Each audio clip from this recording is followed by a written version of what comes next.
저 뒤에 머리 짧은 여전도에도 2명이 앉아 계십니다.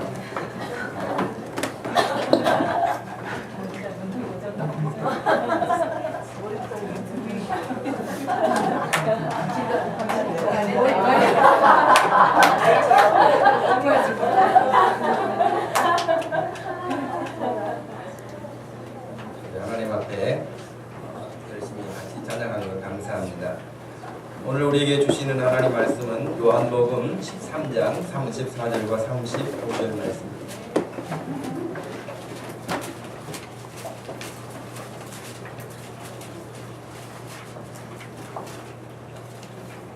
요한복음 13장 34절과 35절을 찾으셔서 우리 한 목소리로 읽겠습니다. 새 계명을 너희에게 주노니 서로 사랑하라. 내가 너희를 사랑한 것 같이 너희도 서로 사랑하라. 너희가 서로 사랑하면 이로써 모든 사람이 너희가 내 제자인 줄 아니라. 아멘. 자, 여러분 이제 성경은 그만 보시고 저를 보세요. 제가 국민일보에 실려있는 그 신문 기사를 2개를 붙여놨는데 예배 시간에 고개를 이렇게 숙이고 있는 분 혹시 스마트폰으로 뭔가를 하고 있지 않습니까? 이게 교회들마다 문제가 돼요. 그래서 신문에까지 크게 기사화돼서 제가 붙여놨는데 여러분 의심받는 일 하지 마시기 바랍니다. 옆에 사람이 한번 이야기해서 의심받는 일 하지 맙시다.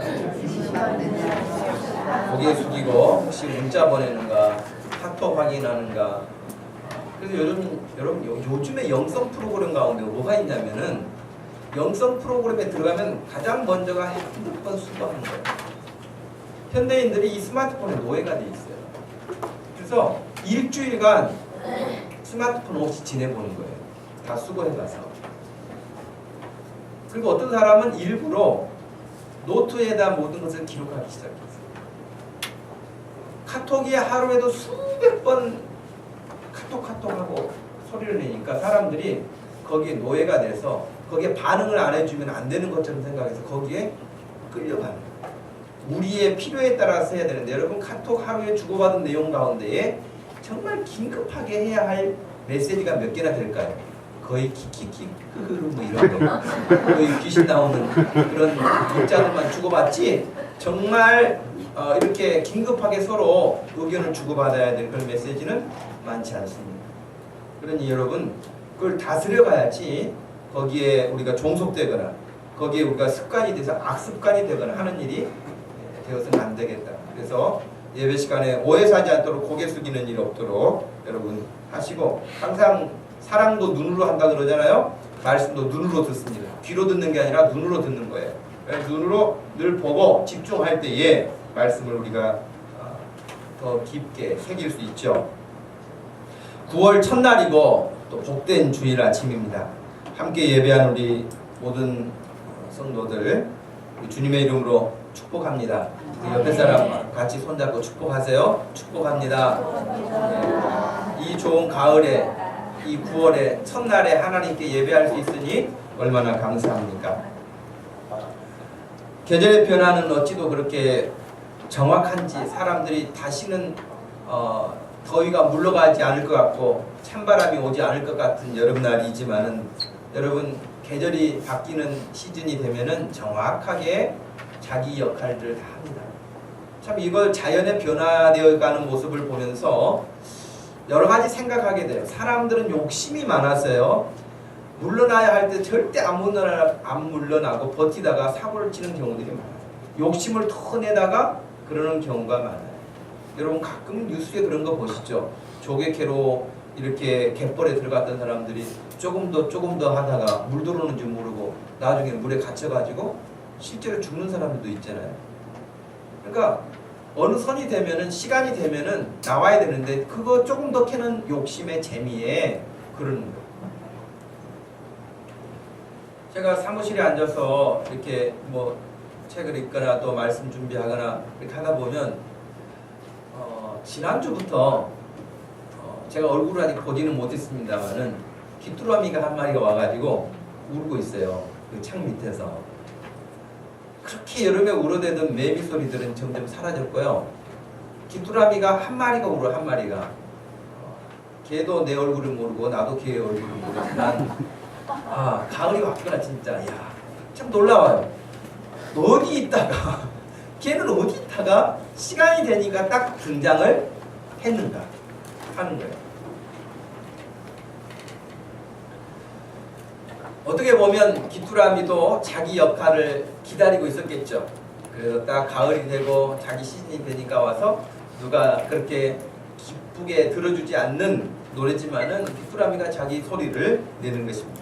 제가 오늘 설교 제목을 우리 가을에 4개월 동안 집중해야 할 사역을 생각하면서 이 가을에 사랑하게 하소서라고 이제 제목을 정했어요.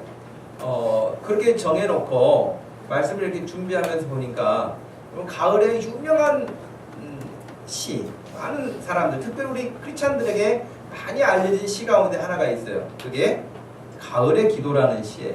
김현승이라고 하는 시인이 쓴 가을의 기도가 있는데, 그 기도의 내용이 이렇게 되어 있습니다. 가을에는 기도하게 하소서. 낙엽들이 지는 때를 기다려 내게 주신 겸허한 모국어를 사용해서 채워달라고 기도합니다. 두 번째 연에서는 이렇게 말해요. 가을에는 사랑하게 하소서. 오직 한 사람을 택하게 하소서. 가장 아름다운 열매를 위하여 이 비옥한 시간을 가꾸게 하소서. 세 번째 연에서는 가을에는 홀로 있게 하소서. 나의 영혼 굴이치는 바다와 백합의 골짜기를 지나 마른 나뭇가지 위에 다다른 까마귀 같이. 그리고 가을이면 이렇게 가을의 기도라고 하는 김현승 시인의 시를 읽으면서 가을 되면은 그 김현승 시인만 시인이 되는 게 아니라 나도 시인이 될 수 있고 우리 모두가 다 시인이 될 수 있구나 하는 생각이 들었어요. 제가 왜 그렇게 생각을 했냐면 두 번째 연에서 가을에는 사랑하게 하소서 이렇게 돼 있잖아요. 제가 이걸 보고 설교 제목을 정한 게 아닌데 저는 이 가을에 사랑하게 하소서 그러니까 좀 비슷하잖아요. 김현성 씨나 저나 그러니까 가을에 어떤 느낌을 느끼는 것이 거의 비슷하겠죠. 또 하나님 앞에서 이분도 신실한 믿음을 가진 분이었는데 아마 비슷한 특별히 두 번째에서 오직 한 사람을 택하게 하소서 가장 아름다운 열매를 위하여 이 비옥한 시간을 가꾸게 하소서. 이 4개월 남은 시간을 우리가 정말 잘 가꾸어서 정말 풍성한 가을이 됐으면 좋겠다는 그런 바람으로 오늘 말씀을 전합니다. 사실 오늘 본문은 가을의 기도처럼 그렇게 낭만적이지 않습니다. 왜냐하면 여러분 요한복음 13장은 어떤 장면이냐면 이제 1절에 보니까 6월절 전에 예수께서 자기가 세상을 떠나 아버지께로 돌아가실 때가 이른 줄 아시고 세상에 있는 자기 사람들을 사랑하시되 끝까지 사랑하시니라. 2절에는 마귀가 벌써 시몬의 아들 가룟 유다의 마음에 예수를 팔려는 생각을 넣었더라 이렇게 돼 있거든요.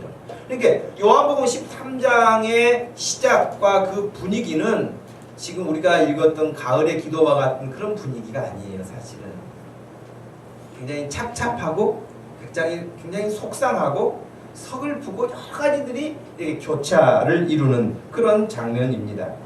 아마 우리 예수님을 생각하면 얼마나 마음 아프셨을까? 얼마나 속상하셨을까? 얼마나 배신감으로 괴로우셨을까? 하는 생각을 합니다. 그런데도 우리 예수님은 조금도 동요되지 않으시고 흐트러짐이 없이 예수님이 본래 하시려고 하셨던 일, 이 땅에 오실 때 가지고 오셨던 목적, 그 일에 충실하게 행하십니다. 어떻게 보면 지상에서 제자들과 마지막 식사를 하고 계시는 것입니다. 여러분 마지막이라고 하는 단어를 들으면 여러분 어떤 생각이 드세요? 마지막.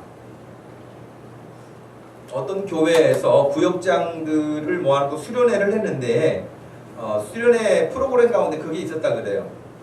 유언 쓰기, 유언. 요즘에는 뭐 학교에서도 하고 또 여러 기관에서들도 그런 거 해요. 실제로 여러분 자기 죽음을 한 번쯤 생각하도록 그 수련회 기관에서 직장에서도 그런 게 있는데 관 속에 들어가는 거예요. 관 속에 들어가고 진짜 못은 박지는 않고요. 뚜껑을 덮어놓고 망치처럼 쾅쾅 두드립니다. 그리고 여러분 관 속에 누워있는 거예요. 몇 분간을. 그런 사람들이 나도 죽는구나 하는 것을 아주 실감하게 된다 그래요. 나도 죽는구나. 그전에는 죽지 않을 것처럼 생각하고 막 사는데 한번 관 속에 들어갔다 나오면은 생각이 좀 달라진다 그래요. 그래서 그런 유언 쓰기를 하는데 이제 여자 구역장들이 모인 그 수련회에서 오늘이 내 생의 마지막 날이라고 생각을 하고 가족들에게 유언을 남기십시오 하고 편지를 쓰기, 유언장을 쓰게 했어요. 그랬더니 대부분의 사람들이 가족에 대해서 내가 더 사랑하지 못하고 남편에 대해서 내가 더 섬겨주지 못하고 자녀들에 대해서 내가 더 하지 못하고 가게 된 것을 너무너무 미안하게 생각하고 죄송하게 생각하고 후회한다고 생각하고 다 내용이 비슷했어요. 심지어 어떤 사람들은 유언장을 쓰면서 그냥 연습 삼아 쓰는 것인데도 불구하고 진짜 자기 죽음이 온 것처럼 느껴져서 우는 사람들도 있었다 그래요. 여러분에게 만약에 유언장을 오늘이 마지막이라는 생각이 들어서 유언장을 쓰게 된다면 여러분 마음에는 어떤 생각이 들까 모르겠어요. 잘 살다 갑니다 뭐 그럴지, 즐겁게 살다 갑니다 그럴지, 웃고 갈지, 나는 후회가 하나도 없습니다 그럴지, 아니면 여러분도 후회가 많이 또 섭섭하고 속상한 일이 남아있을지 모르겠어요. 분명한 것은 마지막이라는 단어를 쓸 때마다 왠지 우리의 마음은 허전하기도 하고 슬프기도 하고요, 아쉽기도 하고 이런 것들이 교차되죠. 제가 그 교과서에 실린 글 가운데 좋아하는 글들이 몇 개 기억에 남아있는데 알퐁스 도테라고 하는 사람이 쓴 별이라고 하는 그 작품도 제가 좋아하고요. 또 마지막 수업이라고 하는 거 여러분 기억나시죠? 마지막 수업. 이 마지막 수업이라고 하는 이 작품도 1871년도에 발표된 작품이에요.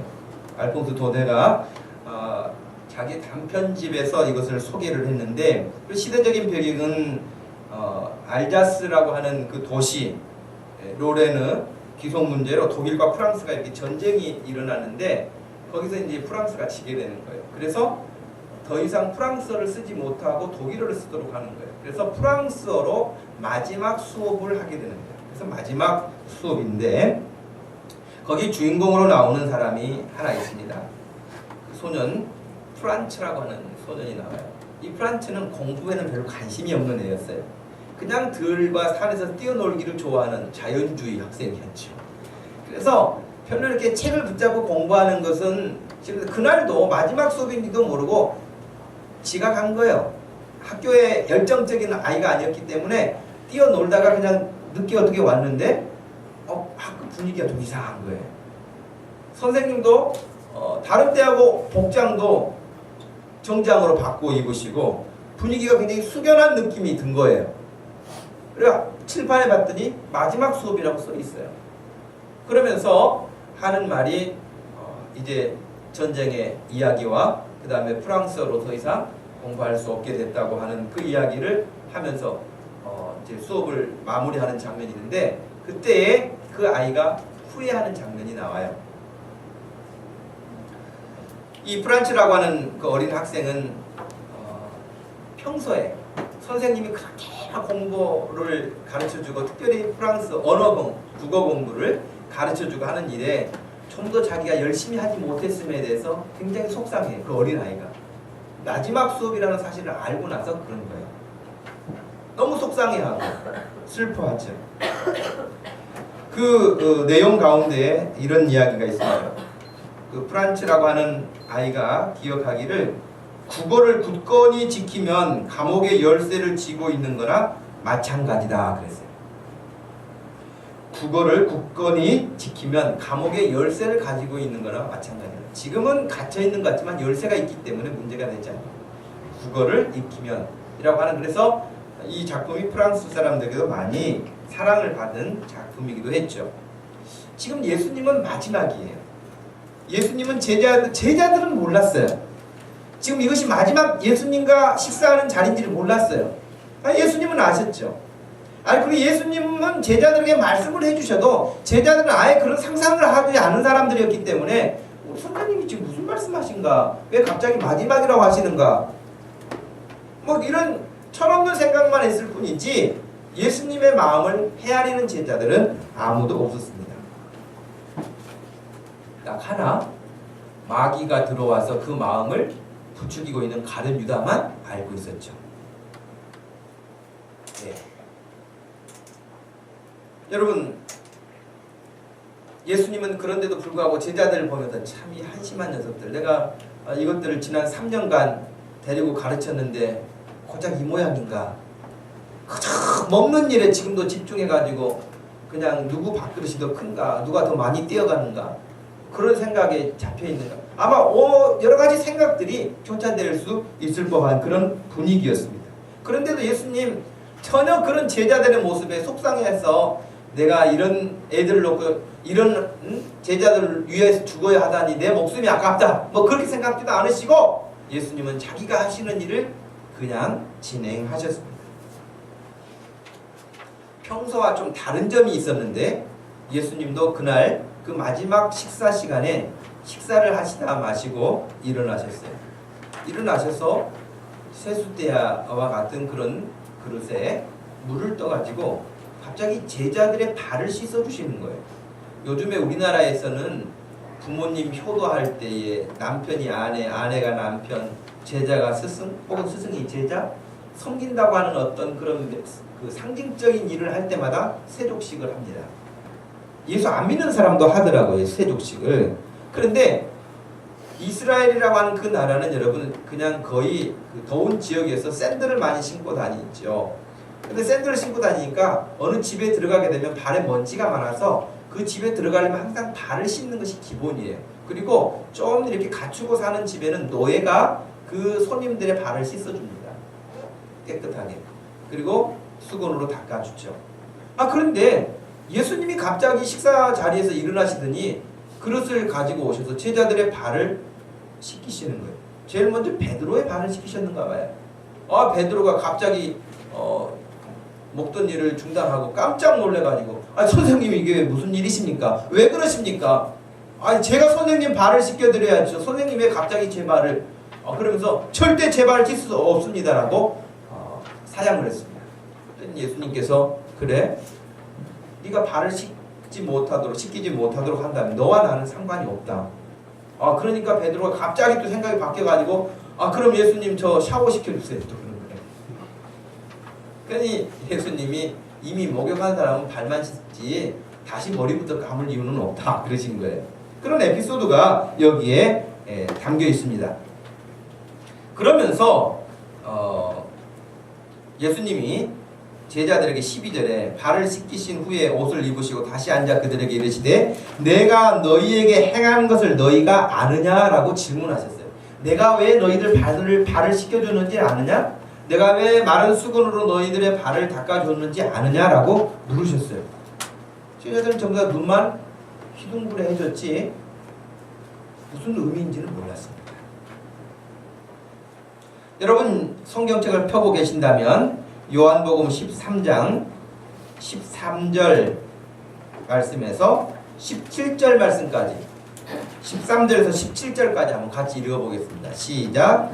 너희가 나를 선생이라 또는 주라 하니 너희 말이 옳도다. 내가 그러하다.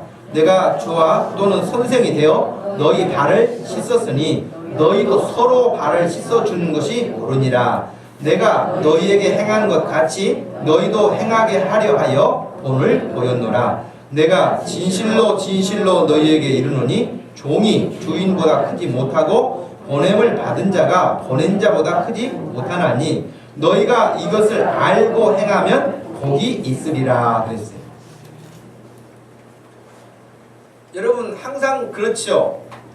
주인이 노예의 발을 씻겨주는 것이 일반적입니까? 노예가 주인의 발을 씻겨주는 게 일반적입니까? 그렇죠. 두 번째 것이죠. 노예가 주인의 발을 씻겨드리고 시중을 들고 이런저런 일을 하지 주인이 노예의 발을 씻겨주는 일은 상상하기 어려운 일이죠. 마찬가지죠. 제자들이 선생님의 스승의 발을 씻겨드리는 것이 제자로서의 도리죠. 우리 학생들 특별히 우리 요즘 학생들은 선생님 알기를 너무나 가볍게 알아요. 선생님 끝에 선생님이라고도 부르지 않아요. 선생이라는 말도 안 붙여요. 더 험하게 말해요. 그러면 그 사람들이 우리 그런 학생들이 선생님만 그렇게 가볍게 볼까요? 부모님도 다 가볍게 봅니다. 어른들도 다 가볍게 봅니다. 그러면서 점점점 사람들이 험악해져 가는 거예요. 자기가 쓰는 말이 고상하면요 그 사람도 고상해집니다. 그러나 쓰는 말이 거칠면요 그 삶도 거칠어집니다. 그런 여러분 친구들이 학교에서 아무리 욕설을 한다 할지라도 여러분 입에서 욕이 나가지 않도록 하세요. 여러분의 입은 여러분이 지켜야 돼요. 그래 그런 인품이 되어야 되는데 요즘에 누가 선생님 발을 씻겨주는 학생이 있을까요? 미쳤냐? 제정신이야? 돌았어? 등등 오만 이야기를 다 거기다 내세우면서 선생님 발 씻겨주는 그런 일은 없습니다. 물론 지금도 그런 학생들이 없는 건 아닙니다. 있습니다. 그러나 일반적으로는 아예 그런 것을 기대하기가 어려워졌어요. 그런데 예수님은 제자들이 자기 발을 씻겨주지 않는다고 섭섭해하신 게 아니라 예수님이 직접 발을 씻겨주는 일을 시작하신 거예요. 좀 놀란 일이죠. 노예들이나 하는 일을 예수님이 무릎을 꿇고 제자들의 발을 씻기셨으니 얼마나 놀란 일이겠습니까? 그러면서 예수님이 물어보신 거예요. 내가 왜 이렇게 하는지 너희가 아느냐? 물어보신 거예요. 아무도 대답하지 못했습니다. 이렇게 하고 계시는 예수님의 마음은 사실은 괴로움이 있었습니다. 여러분 21절 말씀도 한번 읽어볼까요? 21절 말씀 시작.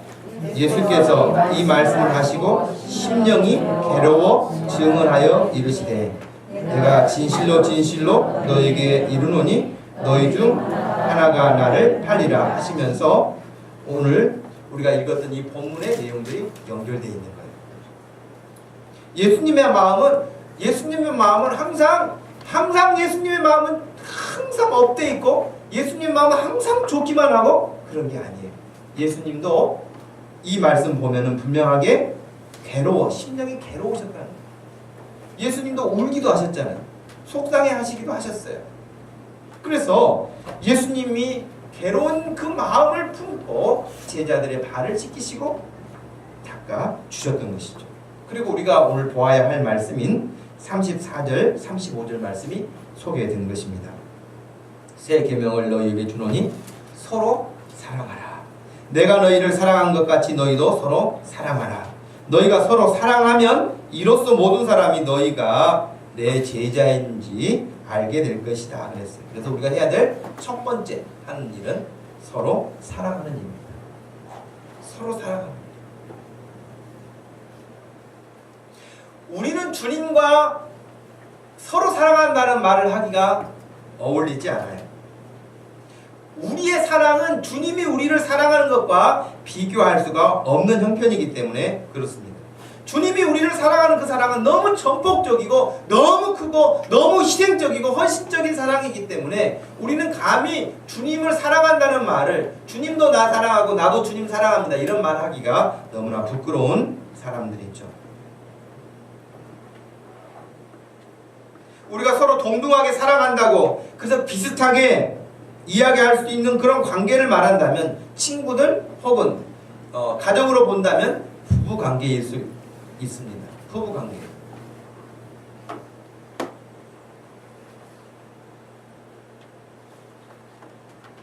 남편으로서 아내를 사랑하고 아내로서 남편을 사랑하는 그러니까 서로 사랑 안 하고 했으니까 그렇게 사랑하는 그런 어떤 동등한 관계가 될 법하죠. 우리 예수님은 지금 무슨 생각을 하시면서 이 말씀을 하셨겠습니까? 제가 어제도 결혼식장에 다녀왔는데 신랑 신부가 입장을 하고 여러분 서약을 하고 그렇게 평생 또 사랑하며 살겠다고 다 많은 사람들 앞에서 약속을 하잖아요. 약속을 하고 다짐을 하고 또 뭐 사랑한다는 사인도 보내고 이렇게 하죠. 제가 결혼식장 가가지고 두고 보면서 사랑하겠습니다 그렇게 말한 사람 한 번도 본 적 없어요. 신랑이 하는 걸 봐가면서 저도 사랑하겠습니다 그런 신부를 본 적도 없고요 그런 신랑을 본 적도 없습니다. 무조건 지금 얼른 결혼식만 끝나라 예 목소리가 적다가 하면 더 크게 예 막 그러면서 다 하는데 진짜 그렇게 삽니까? 며칠 후 화면이 바뀌면 그 예예했던 그 모습들은 찾아보기 참 힘들죠. 여러분 그렇게 맹세하고 사랑하겠다고 다짐하고 시작하는 결혼 생활도 많은 갈등을 갖게 됩니다. 서로 사랑하라고 말씀하셨는데도 불구하고 서로 사랑하지 않고 이제 며칠 살아보고 몇 달 살아보고 심지어는 길게는 몇 년을 살아보고 서로 사랑하지 않는다는 것을 확인하고 이혼하자고 합니다. 참 희한한 일이죠. 서로 사랑하라고 그렇게 말씀하셨고 서로 사랑한다고 고백하고 결혼을 했는데 몇 달, 몇 년을 살아보고 확인한 것은 서로 사랑하지 않는다는 거예요. 그리고 우리 갈라서기로 했다는 거예요.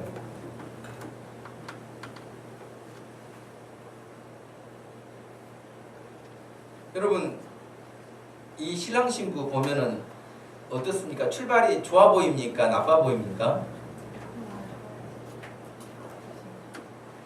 꽃도 뿌려주고 결혼식이 이제 행진하는 시간에 끝났다 생각을 하고 얼마나 이제 신혼여행 갈 생각에 마음도 부풀고 신랑도 웃고 신부도 웃고 얼마나 지금 좋습니까?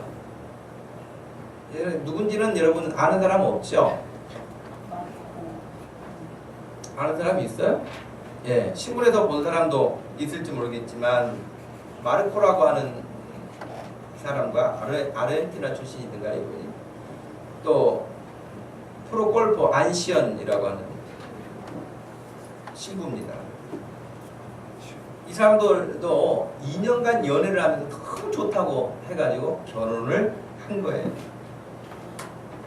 그래서 결혼을 해서 2009년도에 만나가지고 2년 열애 끝에 2011년에 결혼을 했는데 지난해 5월에 이제 딸을 낳고 그리고 이제 이번 달에 아니 지난달에 헤어진 거예요.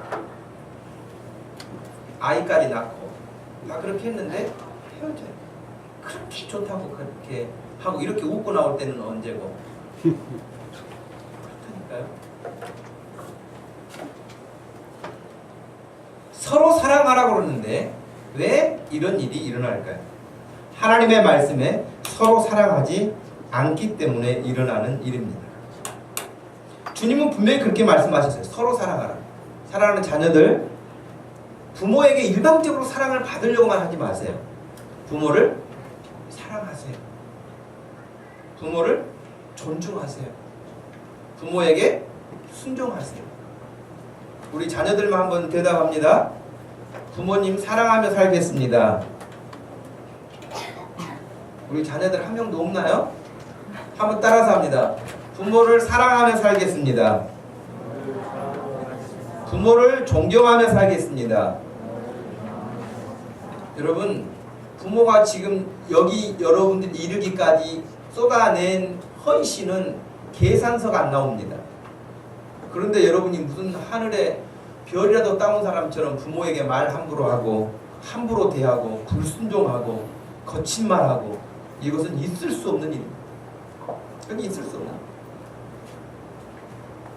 그러니 서로 사랑하라고 하신 말씀은 자녀가 부모 서로 사랑하는 거예요. 부모가 사랑하는 것처럼 자녀도 사랑하는 거예요. 아 나는 당연하지. 나 그러면 왜 낳았어요? 막 이런 애들도 있잖아요. 그리고 어떤 애들은요 말 안 듣고 가출합니다. 가출해가지고 거의 주유소에서 그냥 기름 넣게 해봐야 여러분 1시간에 얼마 받습니까? 5,000원 받습니까? 그렇게 해봐야 돈 얼마나 받습니까? 밥 한 끼 사 먹고 뭐 하고 나면 없는데 그래가지고 해년마다 뉴스 나오는 게 어떤 뉴스가 있습니까? 집 나와가지고 이제 가출을 해서 떠돌이 생활을 하는데 당장 손에 떨어진 이제 돈이 없어요. 돈이 없으니까 결국에는 도둑이 되는 거예요. 도둑이 되는데 가장 자기가 잘하는 집을 터는 거예요. 자기 집을 터는 거예요. 여러분 엊그전에도 어떤 여학생이 신문에 났는데 자기 집을 강도한 거예요.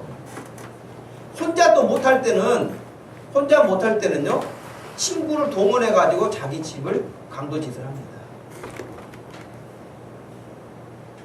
그런 애 낳고도 부모는 아들 낳았다고 딸 낳았다고 미역국 먹고 좋아했을 텐데 자기 집에 강도짓을 합니다. 세상이 이런 세상이 돼요.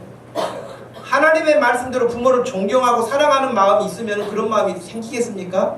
불순종하고 거짓하고 악한 생각하고 이런 생각을 하다 보니까 결국 그렇게 악한 모습을 갖게 되는 것이죠. 부모와 자녀와의 관계만 그런 게 아니라 형제들 사이에서도 그래요. 형제들 사이에서도 서로 사랑하고 아껴주고 교회 성도들 사이에서도 서로 그렇게 되어야 되겠죠. 무엇보다도 부부 관계 속에서도 마찬가지가 아니겠습니까? 부부 관계 속에서도 서로 사랑해야 되어지는 일입니다. 그래서 여러분 서로 사랑하라는 말씀을 꼭 기억하십시오. 서로 사랑하라. 두 번째는 서로 사랑하는데 어떻게 사랑하냐면 34절 말씀 한번 다시 볼까요?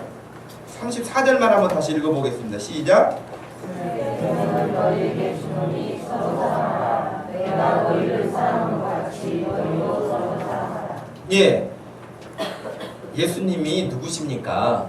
너무 잘 알고 계시죠. 앞으로 어떻게 될 것도 너무나 잘 알고 계시죠. 그런데 서로 사랑하라고 하면 분명히 이런 애들이 생길 거예요. 목사님, 저도 할 만큼 다 해봤습니다.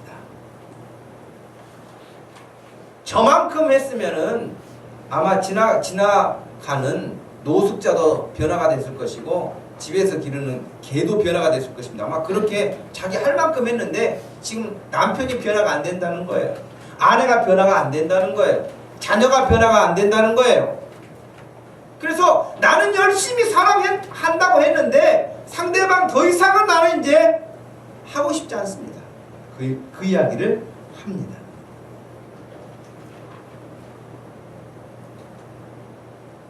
그래서 예수님께서 34절에 그 답을 말씀하셨어요. 그 답이 뭡니까? 내가 너희를 사랑한 것 같이 너희도 서로 사랑하라는 거예요. 서로 사랑하는데 너 방식대로 사랑하지 말고 내가 너희를 사랑하는 방식대로 너희도 서로 사랑하라는 거예요. 여러분, 이게 굉장히 중요한 부분이에요. 내 방식대로 사랑하는 게 아니에요. 나 좋으면, 나 기분 좋으면, 나 좀 업되면 그때는 좀 하고, 기분 나쁘면 에라 모르겠다 그냥 때려치우고 끝장이다 생각하고 그러는 것이 아니고 예수님이 제자들을 사랑하셨던 것과 같은 그 사랑으로 서로 사랑하라고 가르쳐 주신 거예요. 예수님은 어떻게 사랑하셨죠? 선생님이셨던 그분이 제자들의 발을 씻기는, 어떻게 보면 마땅히 자기가 발을 씻김을 받아야 되는, 대접을 받아야 하는 그런 위치에 있는 분이 그것을 버리고 내려가셔서 씻기는 그 일을 예수님이 하신 그 사랑으로 사랑하라는 거예요. 제자들의 발을 닦아주셨던 것처럼 그렇게 사랑하라는 거예요. 사람들이 왜 갈등합니까? 왜 싸웁니까? 왜 섭섭합니까? 이유는 딱 한 가지예요. 서로 예수님과 같은 마음으로 사랑하고 섬겨주려고 하는 것보다는 나를 섬겨주지 않은 것에 대해서 섭섭함 때문에 갈등을 하는 거예요. 왜 우리 엄마는 나한테 이러는가? 엄마가 뭐 어땠는데? 우리 아빠는 왜 그러는가? 우리 집은 왜 이러는가? 그러면서 감사도 없이 늘 불평하고 원망하고 그러면서 마땅히 내가 이런 대접을 받아야 되는데 그렇지 못하다고 생각하는 거예요. 부모들도 마찬가지예요. 어쩌다가 이런 자식이 나와가지고 나를 이렇게 애먹이는가 막 이러면서 자식을 악담하는 그런 생각을 갖는 부모들도 있어요. 어떻게 다 이런 애가 오기는요. 여러분이 애쓰고 애써서 낳은 아들이고 딸이죠. 그냥 어디서 왔습니까? 근데 여러분 마찬가지예요. 그 아들이나 딸이 여러분 그냥 잘해주기를 바라죠. 근데 세상이 어떻게 그렇습니까? 잘 안 돼요. 그래서 예수님이 내가 너희를 사랑한 것처럼 너희도 서로 사랑하라고 구체적인 방법을 알려주신 거예요. 예수님 그렇게 사랑하셨는데도 가룟 유다 같은 사람 나타나잖아요.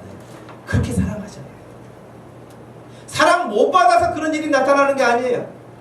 가룟 유다의 마음은 늘 위험했는데 아예 오늘 보면 2절 말씀에 보니까 사단이가 그 마음에 들어갔다고 했어요. 예수를 팔려는 마음을 가지고 들어갔다는 거예요. 여러분 마음도 항상 지켜야 돼요. 여러분 마음을 지켜야 됩니다. 왜냐하면 여러분 마음에 늘 빙빙 도는 사단이가 있어요. 그래가지고 여러분들이 원망하고 감사하지 않고 불평하잖아요. 그러면 금방 여러분의 마음을 딱 사로잡고 그렇지 네 친구를 봐라. 너보다 훨씬 더 잘 살아. 네 친구를 봐라. 훨씬 더 자유롭게 살아. 네 친구 부모를 봐라. 잔소리도 안 해. 등등등. 그러면서 그런 불평과 원망스러운 만족스럽지 못하는 감사하지 않는 마음이 생길 때에 사단이가 딱 그 마음을 붙잡고 휘두르는 거예요. 그러면 가룟 유다처럼 넘어지는 거예요. 그러니 마음을 잘 지켜야 돼. 자기 내가 이러면 안 되지. 내가 왜 이러지? 그러면서 자기 머리를 한 대씩 때려야 돼. 정신 차리라고 해야 됩니다. 그리고 절대로 사단이가 원하는 대로 내버려 두어서는 안 되는 것이죠. 어느 날 어떤 남편이 하나님 앞에 기도했어요. 하나님, 저는 더 이상 이 여자하고는 못 살겠습니다. 왜 못 사니? 네가 좋아한다고 할 때는 언제고? 아니요, 살아보니까 그게 아니에요. 그러면서 조목조목 자기 아내가 마땅치 않은 점에 대해서 이야기를 하면서 이혼하게 해달라고 하나님 앞에 기도하고 있었습니다. 그랬더니 하나님께서 응답하셨어요. 알았다.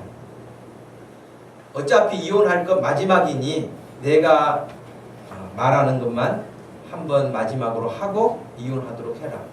예, 무슨 일이든 이혼만 시켜주신다면 제가 그리 하지요. 하고 하나님 그럼 뭐 할까요? 그랬더니 너 지금까지 몇 년 살면서 한 번도 네 아내에게 감사하다, 미안하다 그런 말 한 적을 내가 들어본 적이 없으니 이왕 헤어지는 마당에 미안하다, 감사하다 그 말은 하고 헤어져라. 너는 헤어져도 끝일지 모르지만 네 아내는 상처가 될 수도 있으니 그렇게 해라. 네 자존심이고 뭐고 다 버리고 그렇게 해라. 예? 뭐 마지막인데 그걸 못하겠습니까? 하지요. 한 가지 더 있다. 그럼 뭘까요? 한 번도 너 식탁에서 차려주는 음식 먹으면서 감사하다, 맛있다는 말도 잘 하지 않고 투정만 했는데 이번 마지막 헤어지는 마당이니 아주 고급 레스토랑에 데리고 와서 맛있는 음식을 한번 사주고 끝내라. 마지막인데 뭐 돈 쓰고 뭐 그거 끝장내는데 뭐 그거 못하겠습니까? 알았습니다. 마지막 한 가지 더 있다. 그게 또 뭔 주문이 그리 많아요, 하나님. 네 아내 보니까 옷이 변변치 않은데 백화점에 가서 마음에 드는 옷 한 벌 사주고 3가지 하고 나한테 와라. 그럼 내가 허락하마. 그래서 이 남편이 하나님이 이혼 시켜준다니까 너무 신이 나가지고 알았습니다 하고 갔어요. 그래서 진짜 하나님이 말씀하신 대로 미안해. 내가 지난 생활 동안 하여튼 나도 참 여러 가지 잘못한 것이 많은데 인정 한 번도 하지 않고 난 미안해. 그리고 하여튼 어찌됐든 고마웠어. 하여튼 마음에 없는 소리지만 하나님이 하라고 하시니까 했어요. 그리고 우리 헤어지는 마당에 내가 예약해놓은 데가 있으니까 한번 같이 가자 그래서 고급 레스토랑에 가가지고 아주 서빙 풀로 받으면서 음식을 먹고 나오는 길에 백화점에 가서 옷을 한 벌 고르라고 해서 딱 사주고는 하니까 갑자기 아내가 이런 결혼생활 10년이 넘도록 한 번도 받아본 적이 없는데 처음 그런 것을 받아보니까 아내도 기분이 너무 업돼가지고 안 하던 애교 섞인 콧소리를 하면서 내가 더 미안해, 내가 더 미안하고 내가 더 감사하지 그러면서 막 자기 남편에게 그렇게 애교 섞인 목소리로 그렇게 하니까 이 남편 마음이 하나님 앞에 가서 기도를 다시 했어요. 기도 취소합니다. 그럼 둘이 그렇게 다시 잘 살게 됐다는 거예요. 여러분 먼저 하잖아요. 상대방도 반응이 있어요. 반응이 있어요. 그렇기 때문에 몇 번 해보고 안 된다, 포기한다. 절대. 여러분 예수님 제자들, 예수님이 죽음 앞에 와 있는데 예수님 자기 선생님이 어떤 심정에 있는지 아는 제자 아무도 없었어요. 그런데 예수님은 그냥 그들을 위해서 죽어요. 죽는다고. 그러니까 여기서 우리가 기억해야 될 포인트가 뭐냐, 여러분이 지금 포기하려고 하는 그 시점, 그 시점이 하나님이 영광을 받으실 점이에요. 더 이상 이런 일을 나는 할 수 없다 라고 이제 손을 놓고 싶은 그 순간이 하나님이 영광 받으실 순간이에요. 근데 거기서 대부분이 그냥 주저앉는 거예요.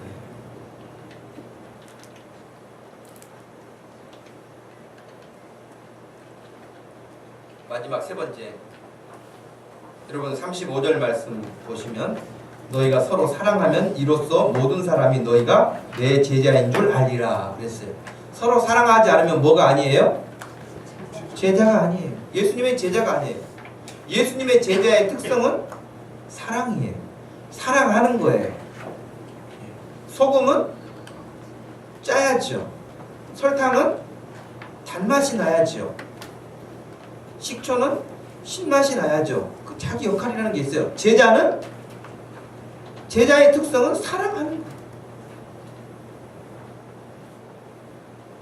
1절 말씀에 6월절 전에 예수께서 자기가 세상을 떠나 아버지께로 돌아가실 때가 이른 줄 아시고 세상에 있는 자기 사람들을 사랑하시되 끝까지 사랑하시니 변함이 없이 끝까지 사랑하셨어요. 저는 여러분 한 가지 여러분에게 말씀드리고 싶은 것은 그거예요. 여러분 사랑하는데 누구를 사랑하겠습니까? 첫째, 가족이에요. 첫째는 여러분 가족이에요. 어떤 어린 초등학생이 자기 선생님 전도한 이야기 여러분 아시죠? 그 어린 아이가요, 주일학교 가가지고 선생님에게 들었어요. 천국과 지옥이 있다.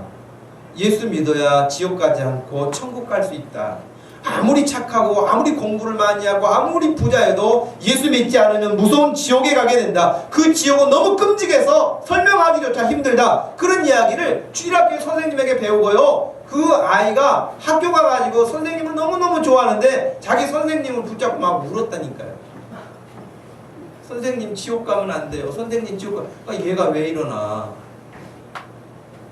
그냥 아이가 학생이 선생님 자꾸 막 그렇게 우니까 선생님이 얼마나 당황스럽겠어요. 그 자초지종을 이렇게 다 들어보니까 주일날 학교 선생님 이렇게 주일학교 선생님에게 말씀을 들었는데 예수 믿지 않으면 지옥 간다는 것을 너무 이 아이가 액면 그대로 잘 소화하고 받아들였어요.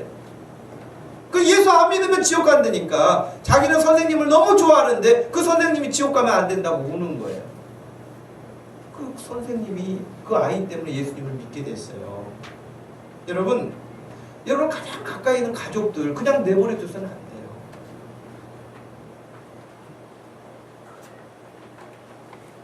제가 짧은 영상을 하나 보여드리려고 그러는데 그 짧은 영상이 뭐냐면 가족 전도 해봤다는 거예요. 사람들이 가족 전도 해봤는데 안 된다는 거예요. 그래서 이제는 포기해야 될 것 같다는 생각이 드는 거예요. 그럴 때 그럼 언제까지 기다리고 언제까지 해야 되는가 하는 것을 한번 우리가 한 3분짜리인데 들어보도록 하겠습니다. 목사님, 저는 15년 전 믿는 가정으로 시집을 와서 예수님을 만난 주부입니다. 불신 가정에서 태어나서 한 번도 교회를 나가보지 못했는데 정말 감사하게도 신앙의 집안인 시댁을 통해서 하나님을 만나게 됐습니다. 그 후 하루도 거르지 않고 친정 식구들의 구원을 위해 기도하고 있는데 벌써 15년이나 흘렀습니다.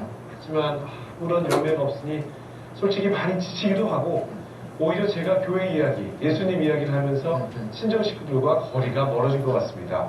너무나 힘든 가족 전도 어떻게 접근하고 기도해야 할까요? 많은 분들이 공감하실 것 같아요. 자매님, 그렇게 시집 와서 15년 가까운 세월을 계속 기도한 것 바른 방향입니다. 우선 계속 기도하세요. 하늘이 기도하세요.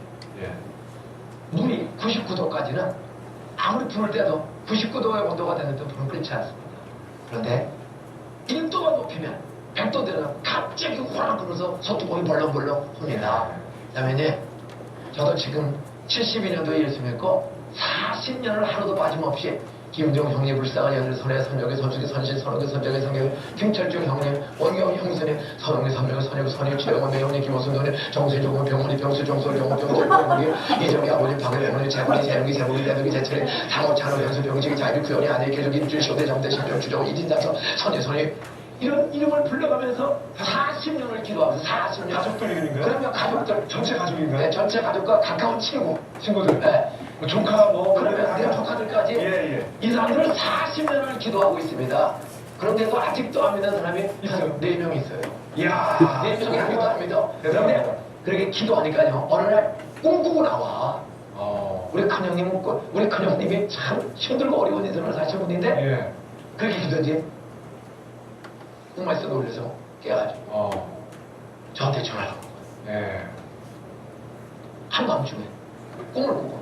그래서 제가 그 다음날 새벽에 가서 사형리로 복음을 전했더니 예수 없어요. 제사가 없어지는 거예요. 우리 누나는 33년 보살. 중천대 대표 보살. 아주 열광적인 불교 1급 신자입니다. 그런 눈이 올려서 33년을 기도했어요. 이야. 33년.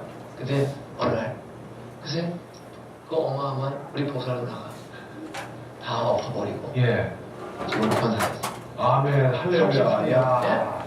씨를 뿌릴 때 나지 않냐 하니까 염려하지 말라. 나중 예수께서 영접하시리니 여러분 임객적 99도까지는 끓지 않는다. 1도만 높이면 자매년 15년 했는데 어쩌면 내일 어쩌면 오래될지 모릅니다.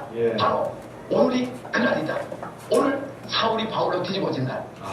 막달라 마리아가 막 주는 마리아로 전도하고 귀신 나가고 전도 부이 된 것처럼 바로 오늘 그날이다. 항상 매일 새벽마다 성령님 도와주시면 오늘이 그날인 줄로 믿습니다. 예. 믿음은 바라는 것들의 실사. 의심을 하지 말고 예. 오늘 성령이 도와주시면 오늘 돌아올 줄로 믿습니다. 예. 기대하시라 개봉법도 이 마음을 가지고 오면 저 40년째 기도해도 아직도 안 돌아선데 아하. 그러니까 조금만 더 하시면 예. 반드시 기도하면 성령이 되고 두 번째는 기도하고 두 번째는 부모 가족들 전도하려면 어떤 용돈도 좀 보내드리고 예. 좀 선물도 건보내드리고 한급 부담돼도 생일 잘 챙겨드리고 예. 그리고 자식으로 도리를 잘해. 예. 박듯이 예의 지키고 예. 우선 잘해야 돼. 알겠습니다. 아, 아주 명쾌합니다. 지금 또 목사님은 뭐 동사교회에 소속 계시고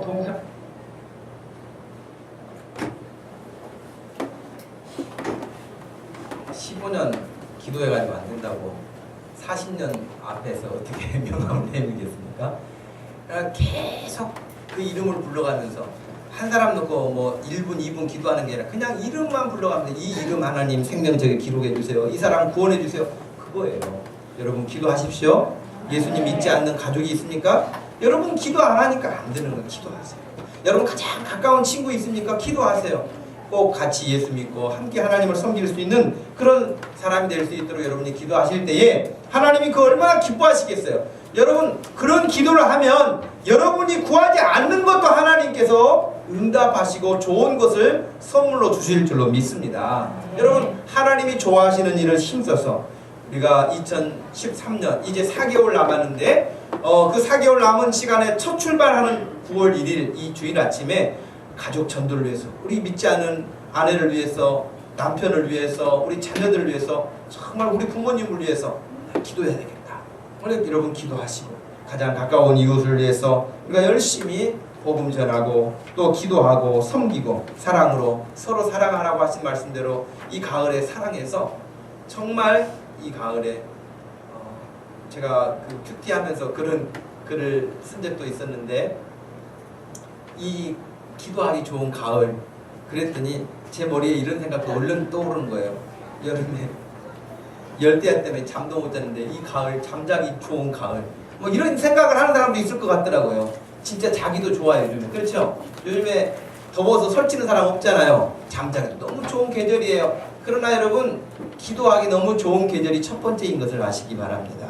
여러분 기도하셔서 우리 모든 성도들의 가정이 다 예수 믿고 나와서 열심히 우리 청년들하고 주일 아침에 같이 찬양하고 같이 예배드리고 하나님을 기뻐하고 소망을 더욱 든든히 해갈 수 있는 우리 교회 우리 성도들 되기를 주님의 이름으로 축복합니다. 우리 한번 같이 기도하겠습니다. 기도할 때 하나님 우리가 같이 합심 기도하는데 기도가 너무 약해요.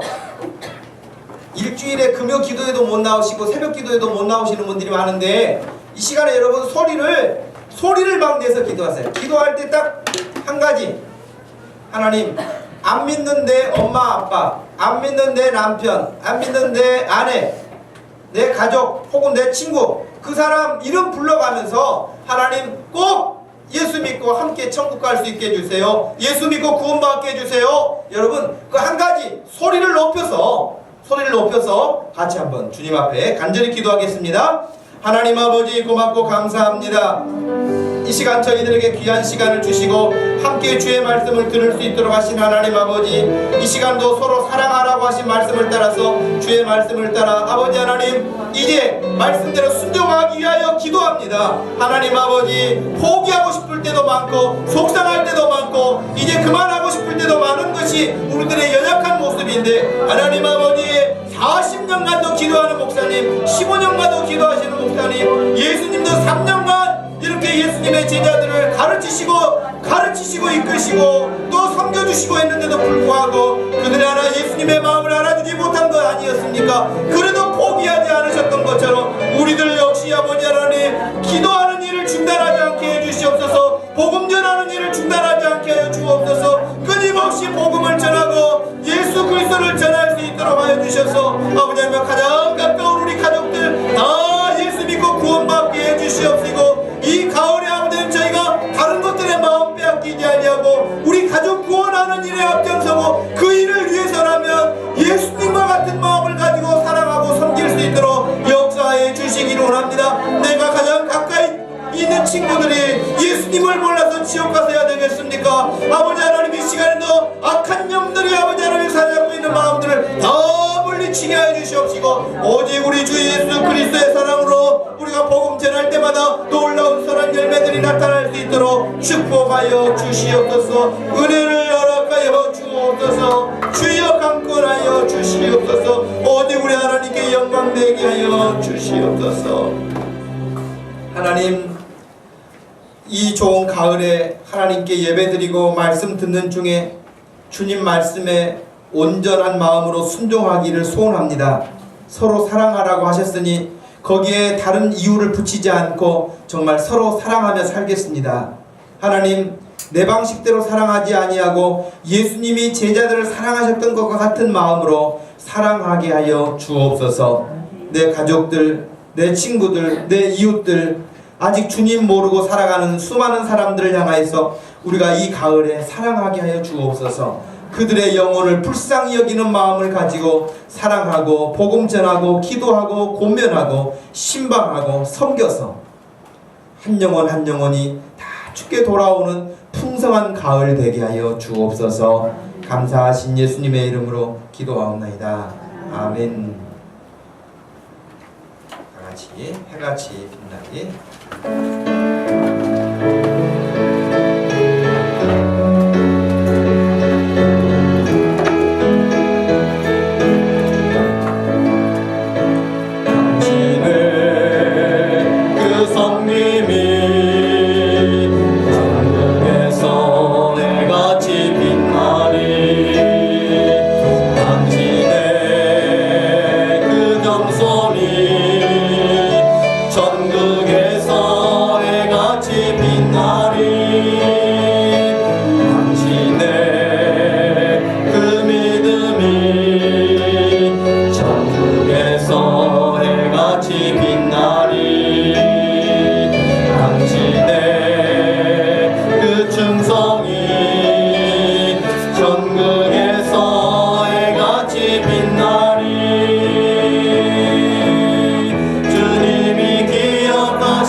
지금은 우리 주 예수 그리스도의 구속의 은혜와 우리를 사랑하시되 끝까지 오래오래 참으시는 하나님 아버지의 사랑과 성령 하나님의 위로 교통하심이 가족 구원을 위하여서 이 시간도 마음에 결단하고 사랑으로 더 예수님처럼 섬겨서 구원받아 한자리에 예배하기를 소원하는 사랑하는 모든 성도들 머리 위에 가정 위에 지금부터 영원토록 함께 계실지어다. 아멘.